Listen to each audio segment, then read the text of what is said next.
सुखमणि आश्रम से बिरल। तो आज मैं आप सभी को प्राचीनतम योग यानी कि अष्टांग योग जिसकी रचना महर्षि पतंजलि ने की है उसके बारे में समझाऊंगी। योग यानी जुड़ना, आत्मा का परमात्मा के साथ जुड़ जाना, इसे हम योग कहते हैं। महर्षि पतंजलि ने आत्मा को परमात्मा से जोड़ने की क्रिया को 8 भागों में बांट दिया है। यही क्रिया को हम अष्टांग योग कहते हैं। अष्टांग योग को करने से आप आध्यात्मिक मार्ग के अंतिम चरण समाधि तक पहुंच सकते हैं। जिस स्थिति में पहुंच के आप जीवन मुक्त हो जाते हैं, वो स्थिति जिसे महापुरुषों ने मोक्ष निर्वाण कहा है, उस शून्य की स्थिति में आप अष्टांग योग के माध्यम से पहुंच सकते हैं। अष्टांग योग के 8 भाग है। पहला यम, दूसरा नियम, तीसरा आसन, चौथा प्राणायाम, पांचवा प्रत्याहार, छठा धारणा, सातवां ध्यान और 8वां है समाधि। तो अब मैं आप सभी को योग के पहले अंग के बारे में समझाऊंगी। तो योग का पहला अंग है यम। यम के भी 5 विभाग है। पहला है अहिंसा, दूसरा सत्य, तीसरा अस्तेय, चौथा ब्रह्मचर्य, पांचवा अपरिग्रह। तो पहले मैं आप सभी को अहिंसा के बारे में समझाऊंगी।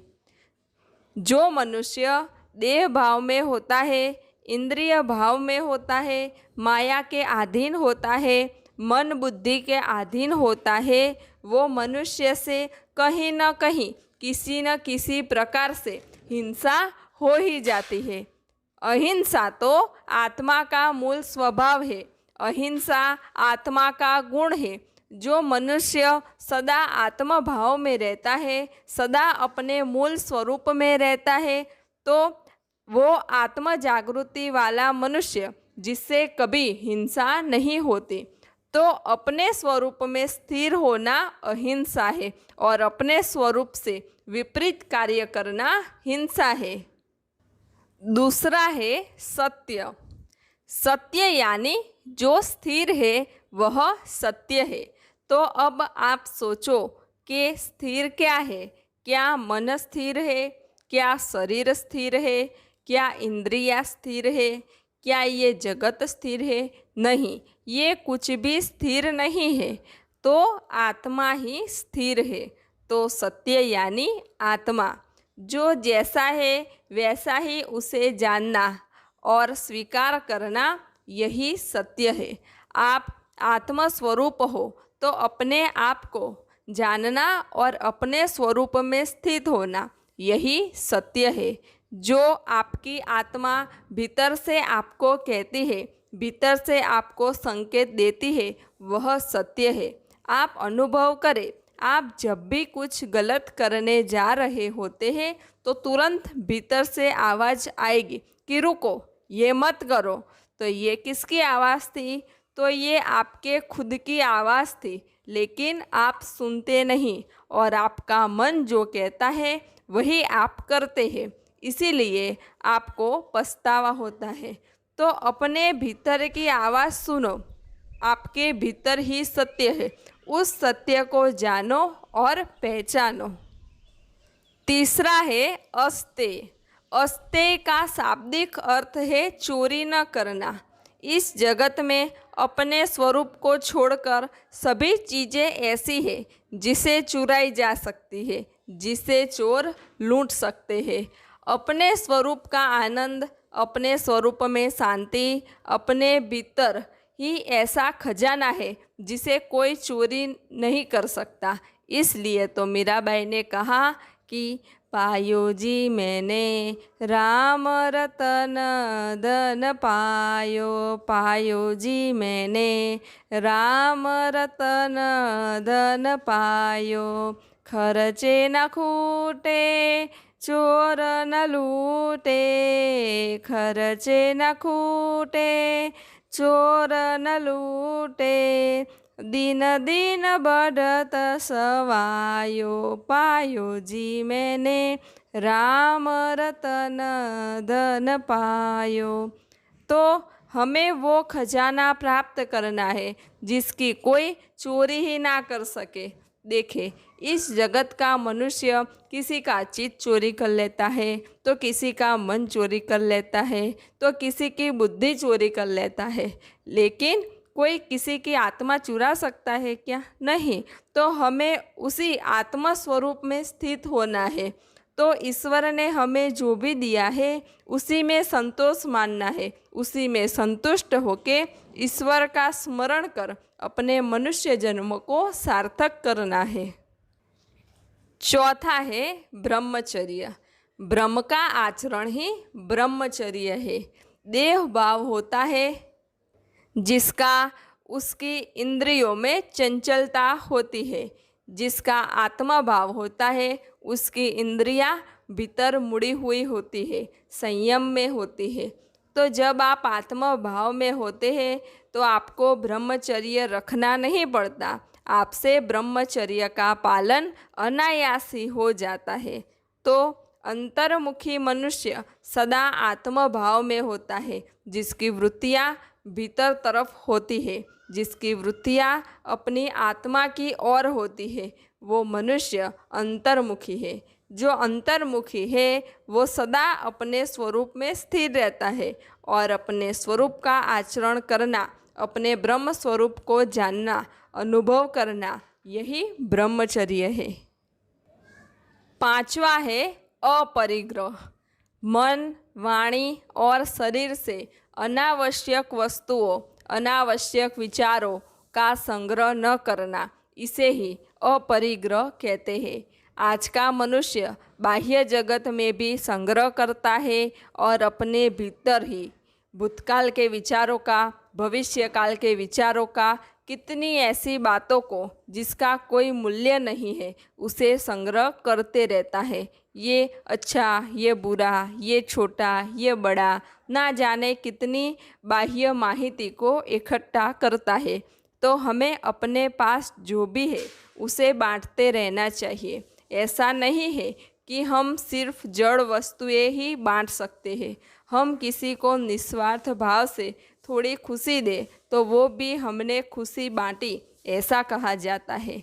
किसी को अपने पास जो भी ज्ञान है वो देना, उसे निस्वार्थ भाव से सच्ची राह दिखाना, ईश्वर ने हमें जो दिया उसे बांटना चाहिए, क्योंकि हम जो भी बांटते हैं वो बढ़ता है। तो अनावश्यक वस्तुओं को, अनावश्यक विचारों को निरुद्देश संग्रह करना परिग्रह है, और विपरीत ऐसा न करना ही अपरिग्रह है। और यदि संग्रह हो जाए तो उसे दान कर देना ही अपरिग्रह है, क्योंकि दान से मनुष्य को आत्म संतुष्टि का भाव आता है। अष्टांग योग का दूसरा भाग है नियम। नियम के भी 5 विभाग है। पहला सोच, दूसरा संतोष, तीसरा तप, चौथा स्वाध्याय, पांचवा ईश्वर प्रणिधान। तो पहला है सोच।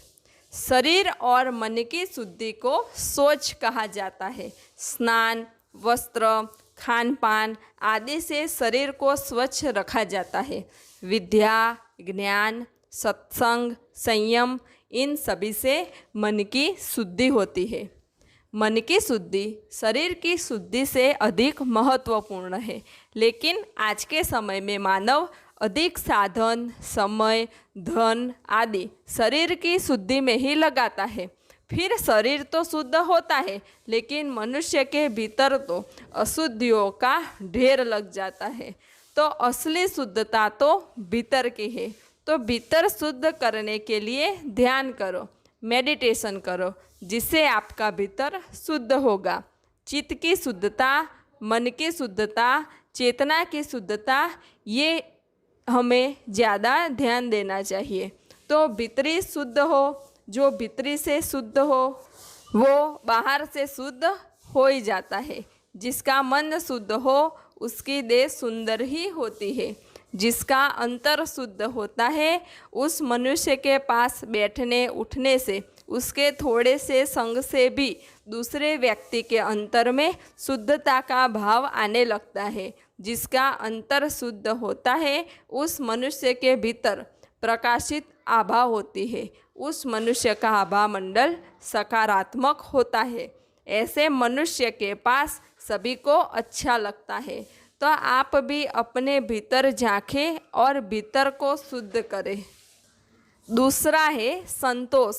अपनी योग्यता अधिकार के अनुरूप अपनी शक्ति, सामर्थ्य, ज्ञान, विज्ञान तथा उपलब्ध साधनों द्वारा पूर्ण पुरुषार्थ करने से प्राप्त फल में प्रसन्न रहने का भाव सामान्य तौर से उसे संतोष कहा जाता है। लेकिन क्या मनुष्य को संतोष मिलता है? नहीं। मनुष्य तो और अधिक चाहिए, इसी दौड़ में लगा रहता है। मनुष्य को कोई बाह्य जड़ वस्तुएं, कोई व्यक्ति संतोष दे ही नहीं सकती। मनुष्य को धन से संतोष मिलता ही नहीं, क्योंकि संतोष का भाव बाहर है ही नहीं। तो संतोष कहाँ से मिलेगा? संतोष आपके भीतर है। जब आपको आत्म साक्षात्कार होता है, ईश्वर साक्षात्कार होता है, तब आपको आपके ही भीतर परमात्मा मिल जाता है। आपको आपके ही भीतर भगवान मिल जाता है। और जिसको अपने भीतर भगवान मिल गए, उन्हें आत्म संतुष्टि हो गई, क्योंकि ईश्वर से आगे तो कुछ है ही नहीं। तो अपने स्वरूप में स्थिर होने से ही मनुष्य को संतोष मिलता है। जैसे आपकी कोई वस्तु खो जाती है और फिर जब आपको वो वस्तु मिलती है, तो आपको कैसा अनुभव होता है? थोड़ी देर के लिए ही सही, लेकिन आपके भीतर संतोष का भाव आता है। ठीक वैसे ही आप अपने स्वरूप से बहुत दूर हो गए हैं। जब आप अपने स्वरूप को जानते हैं, पहचानते हैं, तो आपको पूर्णतः संतोष का भाव आता है। तो संतोष को कहीं बाहर न खोजे। संतोष आपके ही भीतर है। उस आत्म संतोष को प्राप्त करें। तीसरा है तप। सामान्य तौर ये जीवन के लक्ष्य को पूरा करने के लिए हानि, लाभ, सुख, दुख, भूख, प्यास, सर्दी, गर्मी, मान, अपमान आदि द्वंद्वों को शांत व धैर्य से सहन करके अपने लक्ष्य तक पहुंचना, जिसे तप कहते हैं। पहले तो हमें ये मालूम होना चाहिए कि आखिर हमारे जीवन का लक्ष्य क्या है। क्या इंजीनियर बनना, डॉक्टर बनना, क्या वकील बनना, क्या शादी करना ही हमारे जीवन का लक्ष्य है? क्या इतना ही हमारे जीवन का लक्ष्य है? नहीं, हमारे जीवन का लक्ष्य तो बहुत बड़ा है। अपने आप को जान के, अपने आप को पहचानना ही मनुष्य जीवन का लक्ष्य है। और अपने आप को जान के, अपने आप को पहचान के समाधि की उस स्थिति तक पहुंचना, जिस स्थिति में आप जीवन मुक्त हो जाते हैं, उस स्थिति तक पहुंचना ही मनुष्य जन्म का लक्ष्य है। उस अंतिम लक्ष्य यानी मुक्ति की वो परम कक्षा को प्राप्त करने के लिए बीच में आपको कितने कष्ट आए, कितने भी दुख आए, कितनी भी आपको मुश्किलें आए, लेकिन आपको सहनशीलता का गुण अपने भीतर प्रकट करके, तपश्चर्या करके अपनी मंजिल तक पहुंचना है। आपको मोक्ष की परम कक्षा प्राप्त करनी है। शरीर का तप तो सभी कर सकते हैं, लेकिन शरीर से महत्वपूर्ण तप मन का है। जो मन का तप करते हैं, वो आध्यात्मिक मार्ग में आगे बढ़ते हैं। मनुष्य भौतिक और जड़ वस्तु के लिए आत्म तत्व को छोड़ देते हैं। जैसे ही विषय मनुष्य के सामने उपस्थित होता है, मनुष्य सब भूल के उस विषय में ही खो जाता है। अपने स्वरूप तक पहुँचने के लिए तप करना आवश्यक है। साधक ध्यान साधना के तप से ही अपने स्वरूप तक पहुँच सकता है। चौथा है स्वाध्याय। स्वाध्याय यानी स्व अध्याय, स्व यानी आत्मा। अपने आत्म स्वरूप का अध्ययन करना, अपने आत्म स्वरूप का मनन मंथन करना, यही स्वाध्याय है। लेकिन हमें अपने स्वरूप तक पहुंचने के लिए शुरुआत में वो ग्रंथ पढ़ सकते हैं जो आत्मलक्षी हो। तो ऐसे ग्रंथों का पठन भी हमें थोड़े अपने स्वरूप की ओर ले जाते हैं। जो जीवंत सद्गुरु होते हैं वो जो अपने अनुभव का ज्ञान साधक को बांटते हैं, वो ज्ञान स्व अध्ययन से प्रकट हुआ होता है। इसीलिए महापुरुष जो कहते हैं वही ग्रंथ हो जाते हैं। महापुरुष जो कहते हैं वही ब्रह्म की ऋचाएँ हो जाती है। तो ऐसे महापुरुष के सानिध्य में साधक अपने स्वरूप का ज्ञान प्राप्त करके साधक अंतर्मुखी हो जाता है। तो अपने मूल स्वरूप को जाने और अपने मूल स्वरूप को पहचाने, यही स्वाध्याय है।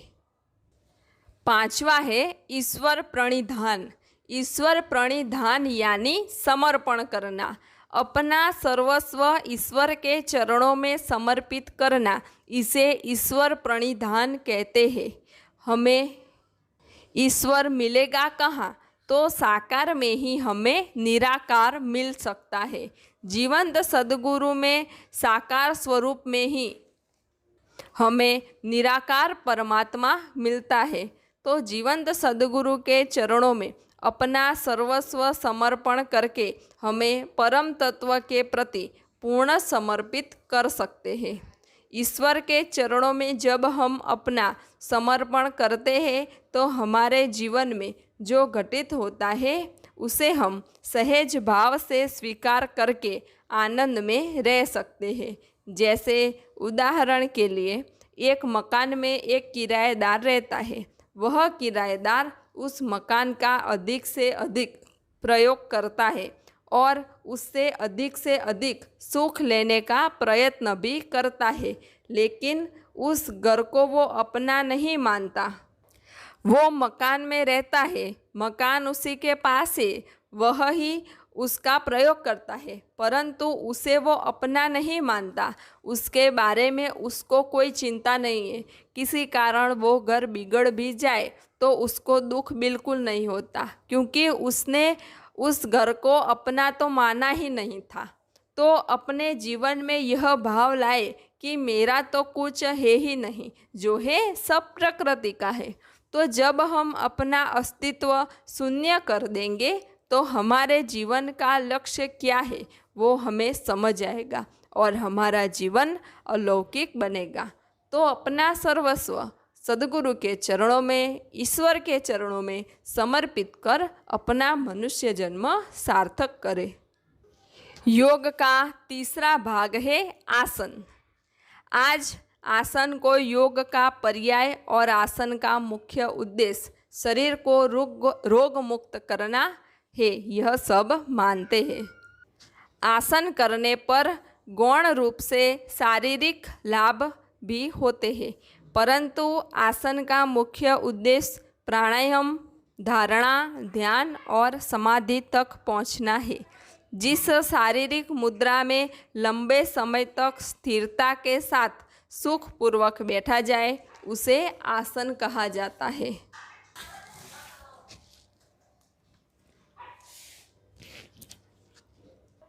शरीर की स्थिति, अवस्था और सामर्थ्य को ध्यान में रखते हुए भिन्न भिन्न आसनों की चर्चा की गई है। चलते फिरते नाचते ध्यान नहीं हो सकता। ध्यान के लिए बैठना आवश्यक है।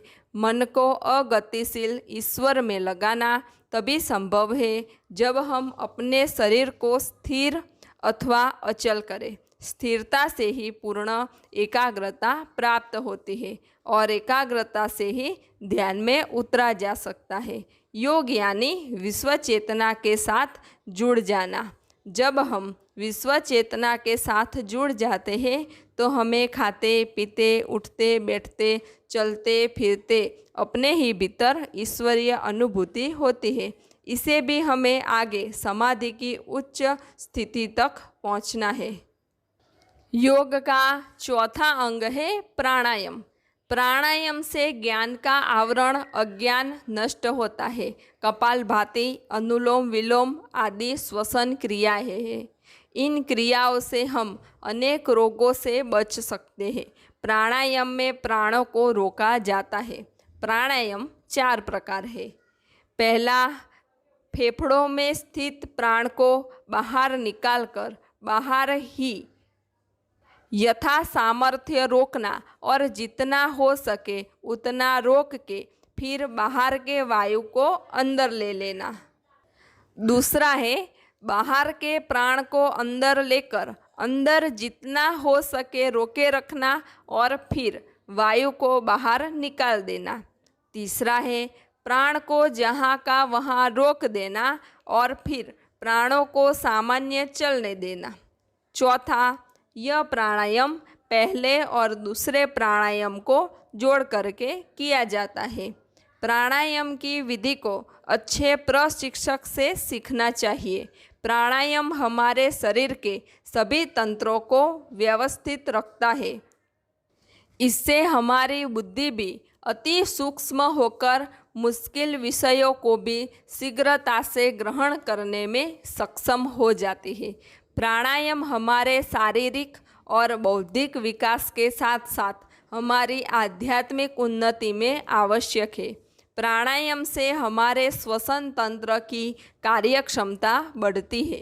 प्राणायाम का मुख्य उद्देश्य मन को रोककर आत्मा से परमात्मा में जोड़ना है। प्राणों के स्थिर होते ही मन स्थिर होता है। स्थिर हुए मन को अंतर्मुखी करके हमें आत्म साक्षात्कार की ओर बढ़ना चाहिए। योग का 5वां अंग है प्रत्याहार।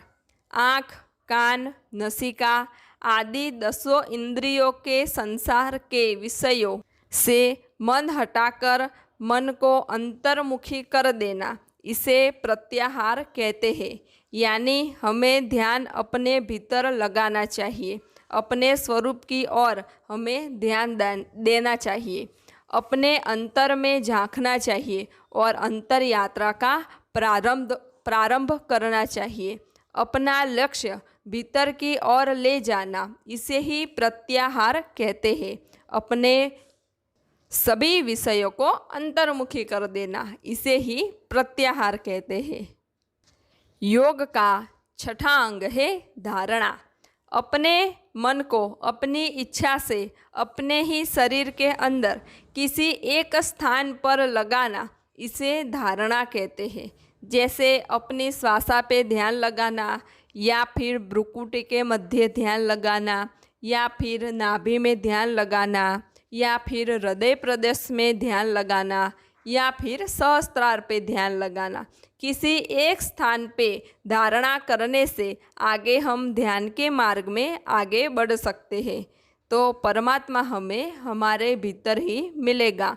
तो धारणा में हमें हमारे ही शरीर के अंदर किसी एक अंग पे ध्यान लगाना है, इसे ही धारणा कहते हैं। अष्टांग योग का 7वां भाग है ध्यान।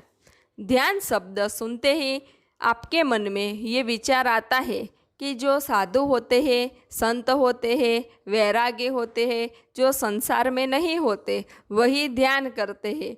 जिसको कोई चिंता नहीं होती, जिसको पैसे कमाने नहीं होते, जिसे कोई जिम्मेदारी नहीं होती, जिसको कोई संसार ही नहीं होता, जो अकेला होता है, ध्यान वही करता है।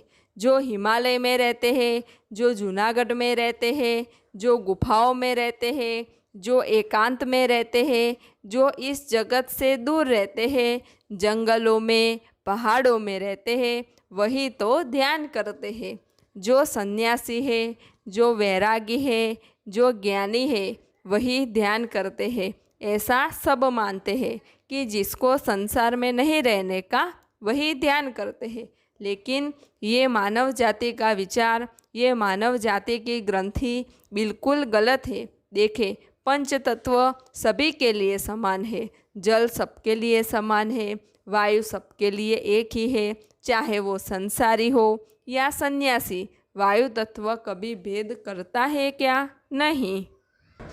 पृथ्वी तत्व, उस पे तो सब रहते हैं, चलते हैं, बैठते हैं, उठते हैं। तो क्या पृथ्वी कभी भेद करती है क्या? नहीं।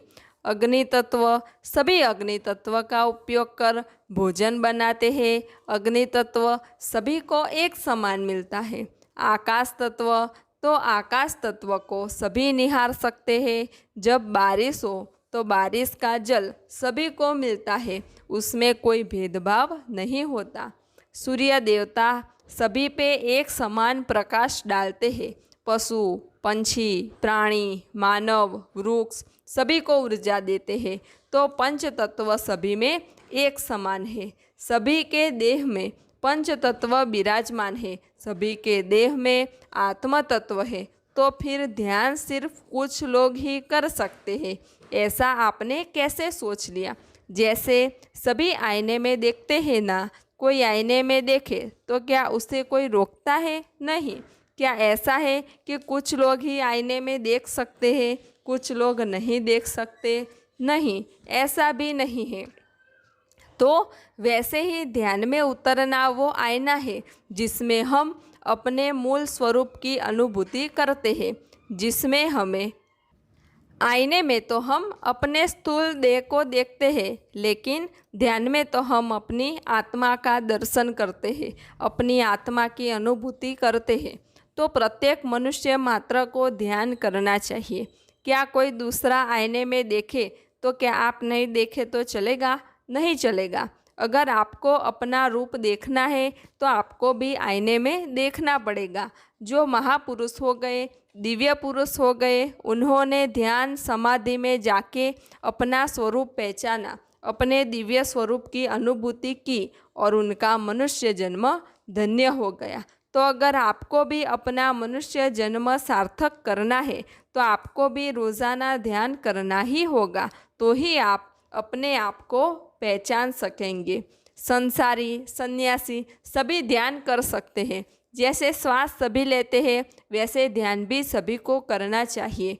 ध्यान यानी जागना। जो मनुष्य ध्यान करता है वो भीतर से जाग जाता है, फिर वो कहीं भी रहे उसके भीतर तो आत्म प्रकाश का दिया जला हुआ ही रहता है। वो संसार में हो लेकिन उसके भीतर तो परम संन्यास घटित हो जाता है। जैसे कीचड़ में कमल खिलता है, ठीक वैसे ही आत्म जागृति वाला मनुष्य कमल के जैसे इस संसार से ऊपर उठ जाता है। जैसे भगवान की मूर्ति बनानी हो पत्थर में से, तो मूर्तिकार वो पत्थर लेता है, फिर जो भगवान की मूर्ति बनानी हो उसका आकार बनाता है, फिर जो पत्थर मूर्ति के बाहर के होते हैं उनको निकाल देता है, और जैसे ही वो पत्थर निकल गए मूर्ति उभर के प्रकट हो जाती है। तो ध्यान भी वैसा ही है। जब मनुष्य ध्यान करता है तो आत्म स्वरूप के आसपास जो माया, ममता, काम, क्रोध, लोभ, तेरा, मेरा, छोटा, बड़ा के जो बिन जरूरी पत्थर है वो हट जाते हैं और मनुष्य के भीतर की चैतन्य मूर्ति प्रकट हो जाती है। तो जो हमारा नहीं है उसे हमने पकड़ रखा है, तो जो हमारा नहीं है वो हमसे छूट जाता है और जो हमारा ही है वो हमें मिल जाता है। तो वही है ध्यान। जैसे हम केला खाते हैं तो छिलका निकाल के फेंक देते हैं और अंदर जो केला है वो खाते हैं, तो वैसे ही जो बहिर्मुखी वृत्तियाँ है उसे हमें ध्यान के माध्यम से दूर कर देनी है और अंतर्मुखी होकर के भीतर का आनंद लेना है। ध्यान यानी खुद तक पहुंचने का मार्ग, और अपने स्वरूप तक पहुंचने के लिए बीच में जो अड़चनें आती है उसे दूर कर अपने स्वरूप में स्थिर होने के लिए ध्यान आवश्यक है। लेकिन ध्यान भी हर रोज़ करना आवश्यक है। जैसे आपको प्यास लगती है तो एक बार में क्या आप पूरा मटका पानी पी जाते हैं? नहीं, एक एक ग्लास करके पीते हैं। वैसे ही ध्यान भी एक दिन में नहीं होता, हर रोज़ ध्यान करना पड़ता है। जैसे हमारे देह को रोज़ भोजन चाहिए तो हम रोज़ भोजन करते हैं ना, वैसे ही हमारी आत्मा को भी रोज़ भोजन चाहिए। लेकिन हम आत्मा को तो भोजन देते नहीं, इसलिए तो हमें आनंद शांति मिलती नहीं। तो आत्मा का भोजन क्या है? आत्मा का भोजन है ध्यान। जब आप ध्यान करते हैं तो आपके विचार कम होने लगते हैं, आपका मन स्थिर होने लगता है। और जब आत्मा विश्व चेतना से चैतन्य ग्रहण करना प्रारंभ करती है तो आपकी आत्मा को भोजन मिलता है। और जब आत्मा चैतन्य ग्रहण करती है तो आत्मा सशक्त भी हो जाती है। तो जैसे जैसे आप ध्यान करते हैं वैसे वैसे आपको निर्विचार स्थिति प्राप्त होती है और आपकी निर्विचार स्थिति से ही आत्मा को भोजन मिलता है। तो देह की परवाह तो आप करते ही हैं, तो अब अपनी आत्मा का भी सोचो। देह तो समय आने पर छूट जाएगी, लेकिन आत्मा तो जन्म जन्मांतर तक आपके ही पास रहेगी। अगर आप अपने आप को पहचान लेंगे, अपने आप को जान लेंगे, तो ही आपका मनुष्य जन्म सार्थक होगा। तो जैसे आप रोज़ भोजन लेते हैं वैसे ही रोज़ ध्यान भी करें। दूसरा, भोजन करें तो क्या आपकी क्षुधा तृप्त हो जाती है? नहीं।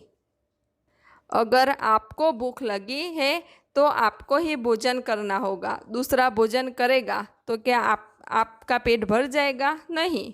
जो महापुरुषों को आत्म तत्व को जानने की प्यास लगी तो उन्होंने जान लिया और वो तृप्त हो गए। अगर आपको भी आत्म तत्व को जानना है तो आपको भी रोज़ाना ध्यान साधना करके इस ध्यान के मार्ग पर चलना होगा, तो ही आप अपनी प्यास मिटा पाएंगे। एक मनुष्य के पास ही जीवंत चेतना है जिसे वो ध्यान के माध्यम से जागृत कर सकता है। इस जगत में कितने सारे पशु पंछी प्राणी हैं, उन्हें क्या ध्यान की आवश्यकता है? नहीं, क्योंकि उनकी चेतना वो जागृत कर ही नहीं सकते, उनकी चेतना जागृत है ही नहीं। एक मनुष्य ही ऐसा प्राणी है जो अपनी चेतना जागृत करके नर से नारायण बन सकता है।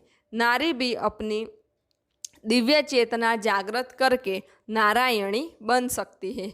तो ध्यान के मार्ग से आप अपने स्वरूप तक पहुंच सकते हैं। ध्यान में वो दिव्य खजाना आपको मिलता है जिस खजाने को पाकर आप तृप्त हो जाते हैं, आपकी आत्मा संतुष्ट हो जाती है। तो अष्टांग योग का यह महत्वपूर्ण अंग है ध्यान।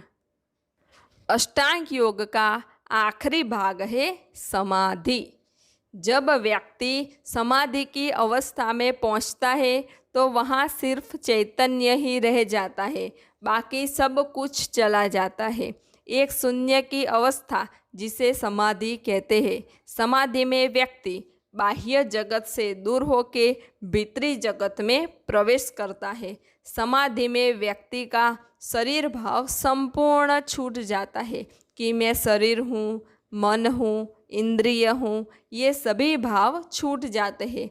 इन सभी शरीर भाव से परे वो आत्म भाव में लीन हो जाता है।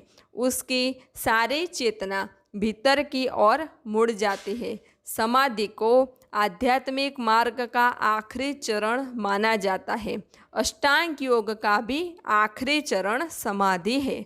समाधि ध्यान की वो स्थिति है जिसमें ध्यान लगाने वाला व्यक्ति भी नहीं रह जाता। उसकी चेतना भीतर इतनी एकाकार हो जाती है कि सारे द्वैत भाव छूट जाते हैं और एक ही अद्वैत भाव रह जाता है, और वही है समाधि। समाधि समयातीत है जिसे मोक्ष भी कहा जाता है। समाधि यानी परम स्थिर, परम जागृत की अवस्था, अस्तित्व के साथ एकाकार हो जाना, यही है समाधि। समाधि वो अवस्था है जिसमें साधक शब्द, स्पर्श, रूप, रस, गंध इन पंच विषयों से परे हो जाता है। उसे भूख, प्यास, सर्दी, गर्मी, मान, अपमान, सुख, दुख आदि व्याधि, उपाधि किसी की भी अनुभूति नहीं होती। वो सभी विकारों से मुक्त हो जाता है। ऐसा व्यक्ति शक्ति संपन्न बन के अमर तत्व को प्राप्त कर लेता है और जन्म मरण से मुक्त हो जाता है। समाधि में व्यक्ति की सभी इंद्रियां भीतर की ओर मुड़ जाती है, सभी इंद्रियां अंतर्मुखी हो जाती है। समाधि यानी मृत्यु के पहले मृत्यु का अनुभव करना, जीते जी मर जाना, यही है समाधि। समाधि व्यक्ति को सामान्य से विशेष बना देती है। समाधि से व्यक्ति को आत्मज्ञान, दिव्य ज्ञान, तत्व ज्ञान, ब्रह्म ज्ञान, दिव्य अनुभूतियाँ भीतर ही प्रकट हो जाती है। निरंतर ध्यान और मेडिटेशन से व्यक्ति समाधि तक पहुंच सकता है। तो हमें अष्टांग योग से इस समाधि की उच्च अवस्था तक पहुंचना है, यही हमारा अंतिम लक्ष्य है। तो अष्टांग योग के 8 भागों का आचरण करके, ध्यान मेडिटेशन करके आप अष्टांग योग के अंतिम चरण समाधि तक पहुंच सकते हैं। अष्टांग योग का अंतिम लक्ष्य समाधि तक पहुंचना ही है। तो रोज़ाना ध्यान करें, मेडिटेशन करें और समाधि की उच्च स्थिति तक पहुंच के अपना मनुष्य जन्म सार्थक करें। सब घटवासी परमात्मा को प्रणाम।